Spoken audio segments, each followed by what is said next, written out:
This is day one of posting every single day with AI tutorials on how to optimize your business. If you are a freelancer, creator, or a startup owner tired of repetitive tasks, you're going to love this.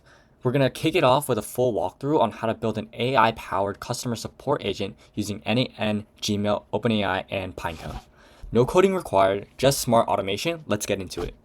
Every AI automation is going to need a first step. For this, we're going to use the Gmail node. Search up Gmail and click on message received. We're going to create and log in with our credential and simply sign in with Google. Great. All right, now that we have the first node, let's see how it works.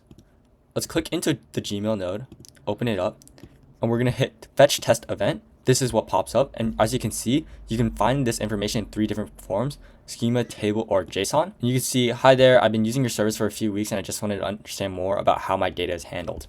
This is going to be the bulk of my email. And what we're going to want to do is not click simplify. Simplify basically means it's simplifying your email. We can still find the full plain text of our email right here. Just to confirm, this is my email box. I just sent myself the email. Hi there, I've been using your service for a few weeks and I just want to understand how my data is handled. Perfectly matches up with what we have at NAN. One thing I suggest we do is pin this data right here. Every time we run or test this inbox, it's not going to just recheck our inbox. It's just going to use this data right here. The next step is that we need help from AI to filter through our emails and see which emails might need our customer support.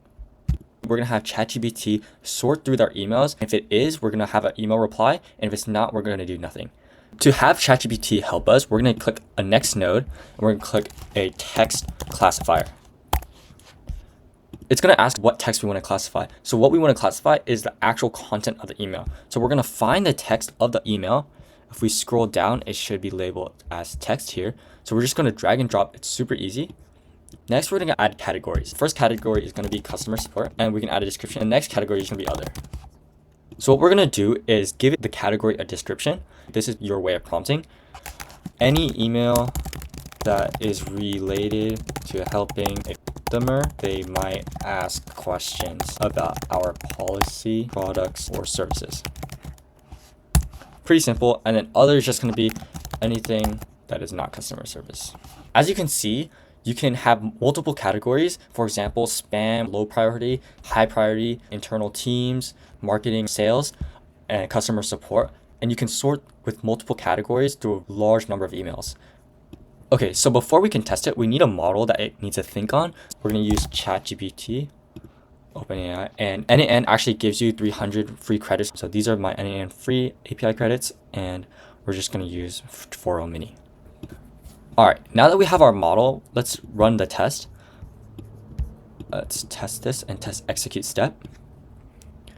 And as you can see, the customer support branch has 1 and the other branch has nothing. So it sorted our email correctly. Now we're going to add a no operation or do nothing if it's other. So we're just going to drag and drop this node to each other. And so now it's connected. So if we have an email that is not a customer service, we're going to do nothing. Now we're going to add an AI agent for our customer support branch. We're not going to use a connected chat trigger mode because we're not talking to the agent. We're going to do a define below, and this is what we want the AI agent to read. Just like before, we're going to go to our Gmail trigger node, scroll down and find the actual text, the unfiltered text of our Gmail node, and drag and drop this to here. And we're definitely going to want to add a system message. This is basically the prompt or the instructions that the AI agent is going to follow. Let's just keep it broad as usual. So I just added my system message or my instructions for the AI agent. I just basically said you're a customer support agent and your job is to respond to incoming emails. Please be friendly, sign off as Hubert Buffington support agent, and the output should only be the content of the Gmail. Let's add a chat model. We're going to just use the same one again as the OpenAI model and using our credits. Okay, great. Now we have our AI agent running on a chat model. We're going to enable it with a tool, and we're going to use something called Pinecone Vector Store. We need to use Pinecone because it gives our AI agent access to our custom knowledge base. For example, large language models like GPT and Gemini are smart, but they don't automatically have our company's policies, FAQs, or product details. When we're making a customer support agent, we need to equip it with enough data and context so it knows how to answer emails. That's where Pinecone comes in. Pinecone is a vector database, which means it stores information like refund policies, terms, support docs in a way where AI can search it systematically and basically it uses vectors. And then we'll also need to add an embedding model here, and that is basically the model that it runs to find the vectors. Once you create a free Pinecone API account, it's going to automatically give you an API key, so just paste it in here. So now that I can grab my API key, I'm going to save this, and boom, credentials successfully tested. So if I go to my Pinecone store, I have two namespaces I already uploaded for this demo. One's FAQ, one's privacy policy. And basically what we're going to do, I put it in the description, use this tool to access any information about policy or FAQs. And as you can see, this is my index support agent, and this is my index, so it all matches up.